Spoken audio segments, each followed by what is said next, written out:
We are halfway through 2025, but not to fear because there is an entire list of anticipated reads that we can get excited about. Hi friends, welcome back to my channel. I'm so happy you're here.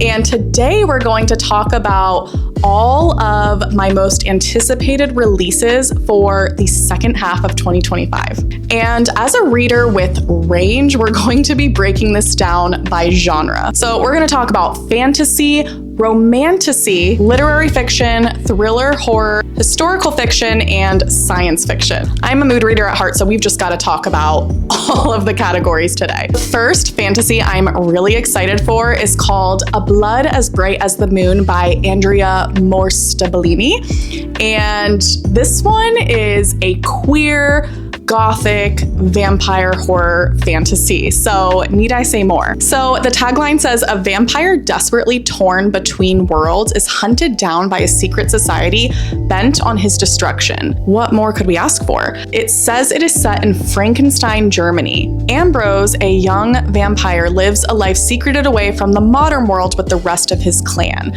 All of them under the spell of the charismatic Regina, who spits stories of salvation to their kind. Their grand plan: to build makeshift wings and fly to the moon, where a safe haven awaits for all vampires. Okay, so this is a really, it has a very fantastical element to it, which is so interesting. But Ambrose harbors a secret. He is not ready to abandon the earth, and he is in contact with a human who believes he can be saved. As the rest of his kind prepare to flee their home, Ambrose is torn between loyalties. However, something else is on the horizon. The Royal Diurnal Society, a group with sinister plans for vampires, are closing in, and if Ambrose isn't careful, he could find himself right at the center of a terrifying and mysterious experiment.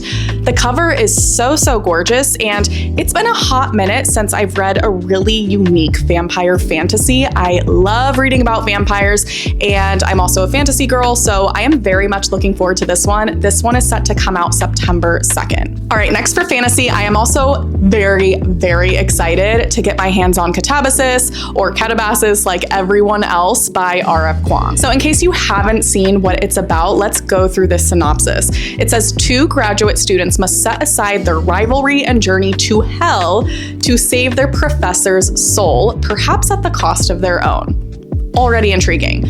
Alice Law has only ever had one goal: to become one of the brightest minds in the field of magic. So magic with a K. She has sacrificed everything to make that a reality: her pride, her health, her love life, and most definitely her sanity. All to work with Professor Jacob Grimes at Cambridge, the greatest magician in the world. That is, until he dies in a magical accident that could possibly be her fault. Ooh. Grimes is now in hell, and she's going in after him, because his recommendation could hold her very future in his now incorporeal hands. And even death is not going to stop the pursuit of her dreams. Nor will the fact that her rival, Peter Murdoch, has come to the same conclusion. You know what's funny? It's been a while since I've read this synopsis, and this kind of sounds a bit campy, which is interesting. I know that this story was based off of Dante's Inferno, and I don't know, I think that because of that, and since it's a while since I've read the synopsis, I kind of thought it would be a bit more serious.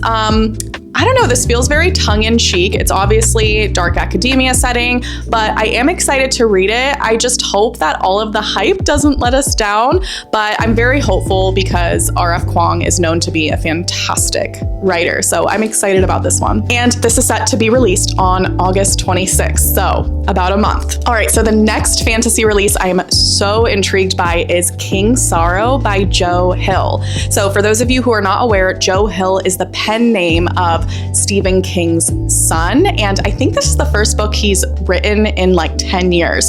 So a lot of people are anticipating this, and the plot line sounds crazy. It's like nothing I've heard before. So it says, Arthur Oakes is a reader, a dreamer, and a student at Rackham College, Maine, renowned for its frosty winters, exceptional library, and beautiful buildings. But his ideal and burgeoning romance with Gwen Underfoot is shattered when a local drug dealer and her partner corner him into one of the worst crimes he can imagine: stealing rare books from the college library. Trapped and desperate, Arthur turns to his closest friends for comfort and help. Together, they dream up a wild, fantastical scheme to free Arthur from the cruel trap in which he finds himself. Wealthy, irrepressible Colin Wren suggests using the unnerving Crane Journal, bound in the skin of its author, to summon a dragon to do their bidding. What? The others, Brave Beautiful Alison Shiner, the battling twins Donna and Donovan McBride, and brainy bold Gwen, don't hesitate to join Colin in an effort to smash reality and bring a creature of the impossible into our world. So we have like a party heist situation going on, which can be great fun, especially in a fantasy setting. It says, but there's nothing simple about dealing with dragons, and their pact to save Arthur becomes a terrifying bargain in which the six must choose a new sacrifice for King Sorrow every year or become his next meal. This one sounds really different and kind of cheeky. I don't know. I think this could be really, really interesting. So this one is set to release on October 21st. Okay, so let's talk about romantasy. There are a few that I'm really anticipating because they just feel like they're right up my alley and vibe. So the very first one I want to talk about is Break Wide the Sea by Sarah Holland. So this is going to be the first in a series. So this one says a young woman cursed with fatal heartbreak-induced sickness, my God, must race against time to find a cure and protect her family's legacy from the ancient Finfolk that would destroy it, the fiance that would kill her for it, and the boy who would love her if she forsook it. All right, so already it's messy. It says the seafaring humans of Kirkrell have always been plagued by Finfolk, bloodthirsty fae who haunt the seas, sinking ships and cursing bloodlines. Yet it's only by hunting magical whales that Kirkrell can prosper. 19-year-old Annie is heir to the Fairfax Whaling Company. I don't like that. But their family's success came at a cost, a curse by which heartbreak turns Fairfaxes slowly into monsters. And 6 years ago, the shipwreck that killed Annie's parents left her with scales spreading up her arms, claws spouting from her fingertips. All right. The love of her fiance, August, salved her heart for a while, but when she learns August is maneuvering to take over the company, the curse worsens. Yeah. Fearing her time is running out, she strikes a bargain with a disreputable young captain, half Finfolk and half human, Silas Price. Very romantasy course. Silas is our love interest name. And he's half Finfolk. Like, that's cool. Are Finfolks mermaids? Are we just creating another name for them now to sound more intriguing? I am intrigued. I don't even care. Silas Price, on a voyage to hunt whales in the far north, Silas will take Annie to the Finfolk queen who can lift the curse in return for a promise to end whaling forever. Yeah, that's what I'm saying. End the whaling. As Annie, August, and Silas sail north, she is determined to uphold her family's legacy, but the threat of the Finfolk tests her resolve. Lies corrupt her relationship with August. Meanwhile, a dangerous connection with Silas blooms, of course, but he's keeping secrets too, and his might be the most dangerous of all. Guys, this is a long synopsis. I still am intrigued though, but yeah, that's a lot. I think this sounds a bit different than stuff I have seen lately, maybe. So I'm excited to read that and share my thoughts with y'all. And this one is set to release on November 11th. All right, so next is one I have been ready for since the beginning of this year, and that is Fallen City by Adrienne Young. So this is gonna be a duology by her, and her writing is just so gorgeous. I loved the Fable duology. It's a YA duology about a girl who's the daughter of a pirate. And I also really loved The Unmaking of June Farrow. I thought that was gorgeous. So I'm excited for this one. It's a new fantasy by her. It sounds really different. So here's what it says. It says, in the great walled city of Issara, political turmoil ignites a rebellion 100 years in the making. But when a legionnaire falls in love with a magistrate's daughter, their love will threaten the fate of the city and the will of the gods. Luca Macius has one purpose: to carry on the family name, maintaining its presence in the Forum once his powerful and cruel uncle dies. But his noviceship with the city's philosopher places him in the middle of a catastrophe that will alter the destiny of his people. All right, kind of vague. Maris was raised amidst the strategic maneuvers of the Citadel's inner workings, and she knows what her future holds, a lifetime of service to a corrupt city. But her years of serving as a novice to the last priestess who possesses the stolen magic of the Old War has made her envision a different kind of future for the city. When she meets Luca, a fated chain of events is set into motion that will divinely entangle their lives. So these two come together to create an alliance to tip the scales of power. But when an execution forces Luca to become the symbol of rebellion, he and Maris are thrown into opposite sides of a holy war. Okay, so this is definitely a romantasy. I don't think Adrienne Young has written a story quite like this. The cover is kind of vague. I don't really know what vibe to expect, but I will absolutely be reading it. She is such an incredible writer, and her writing is just so lush and beautiful and gorgeous. So this one is set to come out on November 4th. All right, and now we have the romantasy that I am the most excited for, and that is The Isle in the Silver Sea by Tasha Siri. And I talked about this in my mid-year freak out tag video, but this one just sounds so good. I love fantastical medieval vibes, kind of gothic, and it feels like it's gonna give me all of that. So it says, in a Britain fueled by stories, the knight and the witch are fated to fall in love and doom each other over and over. The same tale retold over hundreds of lifetimes. Simran is a witch in the woods. Vinya is a knight of the queen's court. When the two women begin to fall for each other, how can they surrender to their desires when to give in is to destroy each other? Oh my God. As they seek a way to break the cycle, a mysterious assassin begins targeting tales like theirs. To survive, the two will need to write a story stronger than the one that fate has given to them. But what tale is stronger than the knight and the witch? So yeah, it's a sapphic medieval romantasy between a knight and a witch. I mean, what more could we ask for? This is so perfect. So I do have high hopes for this one. I love the cover. It's so gorgeous. I would put this on my shelf and display it. So this one is expected to come out on October 21st, and you better believe I will be devouring it as soon as it comes out. All right, so now let's get to a few literary fiction books that I'm excited to read. So the first one is called People Like Us by Jason Mott. And if there's anything about literary fiction, I most lean towards the ones that are gonna wreck me and make me cry. So if you see a theme with these books, just know that's what I'm going for, okay? So let's read what People Like Us is about. Two Black writers are trying to find peace and belonging in a world that is riven with gun violence. One is on a global book tour after a big prize win. The other is set to give a speech at a school that has suffered a shooting. As their two storylines merge, truth and antics abound in equal measure. Characters drink booze out of an award trophy, menaces lurk in the shadows, tiny French cars putter around the countryside, handguns seem to hover in the air, and dreams endure against all odds. People Like Us is a wickedly funny and achingly sad story all at once. This book contains characters that are experiencing deep loss and longing, and it is also buoyed, riotous humor, and characters who share the deepest love.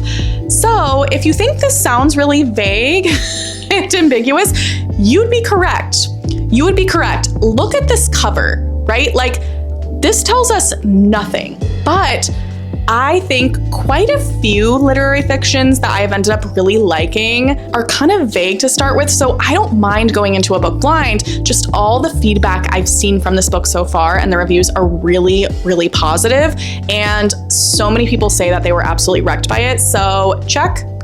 I'm gonna read this. This one comes out August 5th. All right, so if you thought that one was gonna wreck me, wait till you hear about this one. So the next book is called When the Cranes Fly South by Lisa Ridson. And this is a gorgeous cover. I really, really love it. And this is a famous Swedish novel. It's been at the top of the charts for quite some time now. So that also makes me very excited to read it and have that experience. But now it's been translated and we can read it in English, which is amazing. All right, let's read what this is about. Prepare your tissues because I literally almost cried reading the synopsis. Beau is running out of time. Yet time is one of the few things he's got left. These days, his quiet existence is broken up only by daily visits from his home care team. Fortunately, he still has his beloved elk hound Sixten to keep him company, so that's his dog. Though now his son, with whom Beau has had a rocky relationship, insists upon taking the dog away, claiming that Beau has grown too old to properly care for him. The threat of losing Sixten stirs up a whirlwind of emotion, leaving Beau to take stock of his life, his relationships, and the imperfect way he's expressed his love over the years. Can you imagine? I mean, it sounds like this story is going to be a really honest, thought-provoking narrative about aging and that loss of control, and also having this really devastating situation of him losing his dog because he can no longer care for him properly. Honestly, if there was any book, any storyline, plotline that could rip my heart out and stomp on it, it would be this. But I don't know, I think I'm most attracted to sad books because it teaches me something. It helps me connect to the human experience. And I think that's the power of books. I think that's something that nothing else can provide but writing. And so I don't think it's such a bad thing to read stories that kind of not traumatize you, but make you really sad and maybe feel things that you wouldn't in your normal life. Because all I know is I'm not planning on living like Beau anytime soon. So I want to read about his experience, and the reviews say so far that this is gorgeous, but it is very sad. So I am excited to read it, believe it or not. It looks gorgeous. And this English translation comes out August 19th. All right, and the next fiction that I thought sounded really interesting was called The Sunflower Boys by Sam Walkman. So again, really, really love this cover. That's so gorgeous. It's perfect. It says, in many ways, 12-year-old Artem's life in Chernihiv, Ukraine is normal. He spends his days helping on his grandfather's sunflower farm, drawing in his sketchbook a treasured gift from his father who works in America, and swimming in the river with his little brother, Yuri. In secret, Artem has begun wrestling with romantic feelings for his best friend, Victor. In a country where love between two boys is unthinkable, Artem has begun to worry that growing up, his life will never be normal. Then, on a February night, Artem and Yuri are woken by explosions, the beginning of a war that will tear their life in two. So I'm just going to leave it at that. This is about the war in Ukraine and Russian invasion. So I just want to put that out there because that could be quite triggering, but from what I've read, this sounds like a really beautifully written story about these two boys through the lens of what has gone on in that setting. So I am very excited to read this, and yeah, once again, this will probably crush me, but if a book crushes me and teaches me more about the human experience, then I will be happily crushed. I consider it my duty to be crushed. So this one comes out August 12th. All right, so let's make a sharp pivot to thriller horror books after that. The first one I am really excited to read is The Possession of Alba Diaz. So this is one that a lot of us are anticipating. It sounds so good. So it says, when a demonic presence awakens deep in a Mexican silver mine, the young woman it seizes must turn to the one man she shouldn't trust. So we're talking about Possession. It's in 1700s Mexico, everything I could ever want. So it says, in 1765, a plague sweeps through Zacatecas. Hopefully I'm saying that right. Alba flees with her wealthy merchant parents and fiancé Carlos to his family's isolated mine for refuge. But safety proves fleeting as other dangers soon bare their teeth. Alba begins suffering from strange hallucinations, sleepwalking, and violent convulsions. Nope, absolutely not. She senses something cold lurking beneath her skin, something angry, something wrong. Elias, haunted by a troubled past, came to the New World to make his fortune and escape his family's legacy of greed. Alba, as his cousin's betrothed, is none of his business, which is of course why he can't help but notice her every time she enters a room or the growing tension between them, and why he notices her deteriorate when the demon's thirst for blood grows stronger. It's been a while since I've read a book about possession or consumed any media around possession. It's one of my favorite subgenres, so I am very excited, and this is very unique. It's a historical fiction set in Mexico. I am expecting to get all of the vibes from this one. This one is set to be released August 19th. And by the way, if you want to pre-order any of these, I'm going to put that list in my bio because I like to pre-order these books. So as soon as they come out, I can have them on my front door. Okay, so the next thriller I'm really excited to read sounds kind of hilarious, and it's called Too Old for This by Samantha Downing. So you guys all ready? The cover? But listen to the synopsis. It says, a retired serial killer's quiet life is upended by an unexpected visitor. To protect her secret, there's only one option left. What's another murder? Like, already the supporting women's wrongs trope is so good, but a woman who's retired and elderly, like, sign me up. That sounds amazing. So it says Lottie Jones, perfect name, thought her crimes were behind her. Decades earlier, she changed her identity and tucked herself away in a small town. Her most exciting nights are the weekly bingo games at the local church and gossiping with her friends. When investigative journalist Plum Dixon shows up on her doorstep asking questions about Lottie's past and specifically her involvement with numerous unsolved cases, well, Lottie just can't have that. But getting away with murder is hard enough when you're young, and when Lottie receives another annoying knock at the door, she realizes this crime might just be the death of her.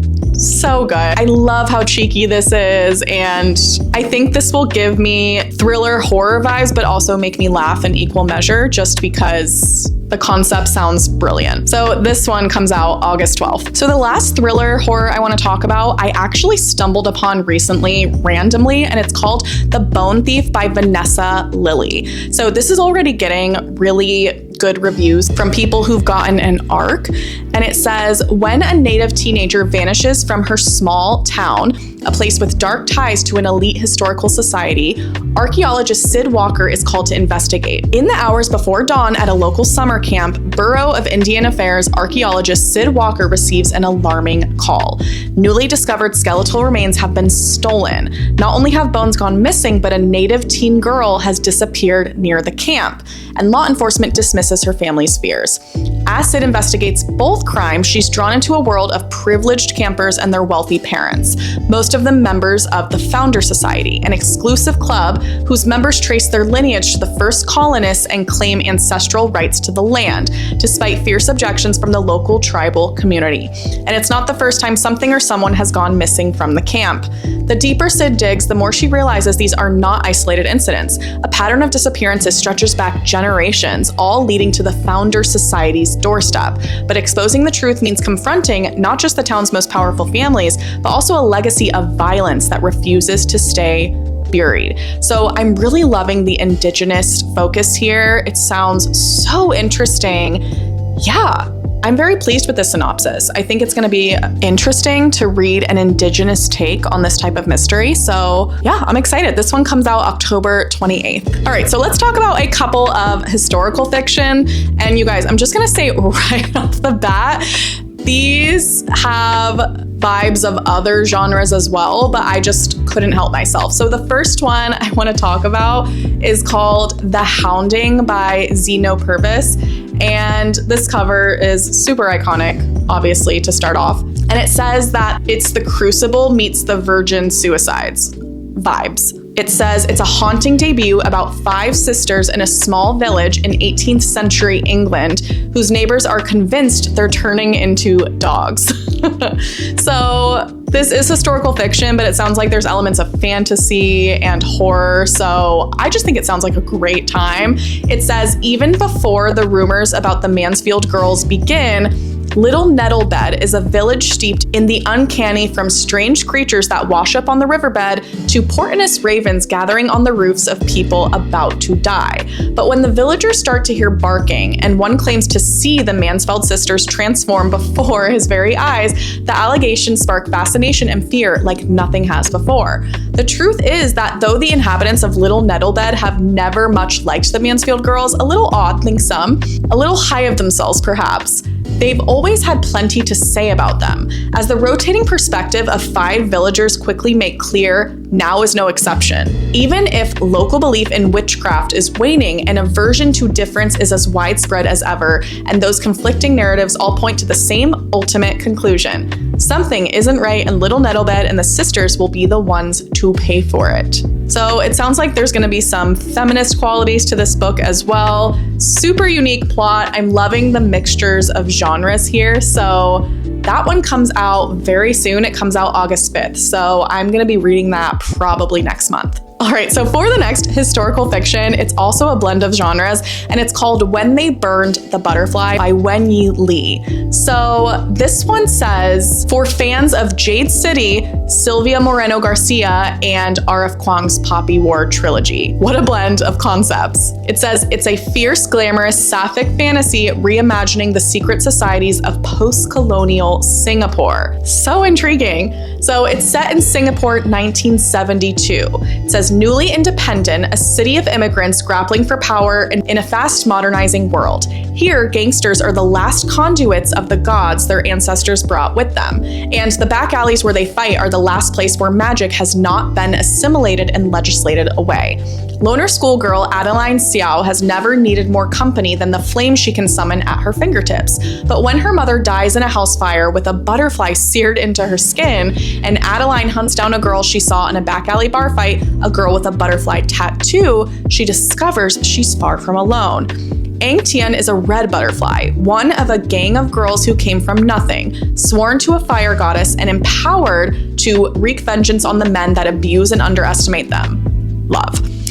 Adeline's mother led a double life as their elusive patron, Madame Butterfly. Now that she's dead, Adeline's bloodline is the sole thing sustaining the goddess. Between her search for her mother's killer and the gang's succession crisis, Adeline becomes quickly entangled with the girl's dangerous world, and even more so with the charismatic Tian. But no home lasts long around here. Ambitious and paranoid neighbor gangs hunt at the edges of Butterfly territory, and bodies are turning up in the red light districts suffused with a strange new magic. This sounds very unique. I love, again, when books just blend genres. So this looks like a mix of fantasy, we've got historical fiction, and also like a lot of these books, that cover is stunning. I really, really like how there's the butterfly coming off the side, the wings, and then you have this girl in the background. So, so pretty. This one comes out October 21st. All right, so let's talk about a science fiction release that I am excited for, and that is called Sunbirth by On Yu. So this one sounds really interesting. It says, a bewitching and atmospheric novel following two sisters in an isolated village as the sun begins to diminish above them. In Five Poems Lake, a small village surrounded by impenetrable deserts, the sun is slowly disappearing overhead. A young woman keeps one apprehensive eye on the sky above as she tends the pharmacy of traditional medicine that belonged to her great-grandfather. She has a few customers, and even fewer. Her older sister Dongji, her last living relative, works at a wellness parlor across town for those who can't afford it, which during these strange and difficult days is not many. Five Poems Lake has fallen on hard times long before the sun began shrinking, but now every few days a new sliver disappears. As the temperature drops and the lake freezes over, the population of the town realizes that they will soon die, if not of the cold and starvation, then of despair. When beacons begin to appear, ordinary people with heads replaced by searing, blinding light like miniature suns, the town's residents wonder if they may hold the answer to their salvation or if they are just another sign of impending ruin. Soon, a photograph found in the possessions of their father, who disappeared mysteriously 12 years ago, will offer another clue in the mystery of the beacons, and Dongji and her sister wonder if they may finally learn what happened to their father. Oh, so strange, and a really intriguing plotline. So yeah, the sci-fi elements are definitely there, and this is considered a literary fiction as well as a sci-fi, so that feels like my vibe completely. So this one comes out August 5th, which is very soon. All right, and the last book I want to talk about is another genre blend. Are we surprised? No, we're not. It's called You Weren't Meant to Be Human by Andrew Joseph White. So this says, are you ready? Are you ready? I'm so excited. It says Alien meets Midsommar. Alien meets Midsommar. I cannot think of a preferred blend than those two. Like, I wouldn't say I'm the most sci-fi girl, but Midsommar, I love everything about that movie and the vibe. It just is very much me. And I think they did the horror really well. And then also Alien, I think to me, it's probably my favorite sci-fi movie I've seen, which I know is a very basic answer, but that movie is just so iconic. And aliens are also like my number one fear. Like, everyone has a fear of like sharks or ghosts or whatever, which are all valid, but mine is definitely aliens. I saw the movie Signs at way too young of an age. We all know that one scene. So Yeah, this sounds so amazing. Let's look at what it's about. So it says it's a story about identity, survival, and transformation amidst an alien invasion in rural West Virginia. Festering masses of worms and flies have taken root in dark corners across Appalachia. In exchange for unwavering loyalty and fresh corpses, these hives offer a few struggling humans salvation. A fresh start, it's an offer that none refuse. Crane is grateful. Among his hive's followers, Crane has found a chance to transition, to never speak again, to live a life that won't destroy him.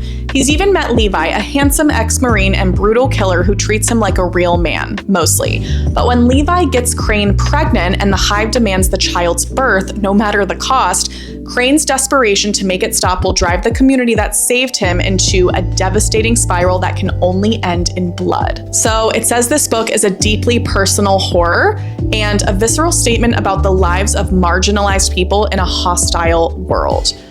I think this sounds so interesting, not just from a horror level and a genre level, but from a character level. This is a queer story that touches on identity.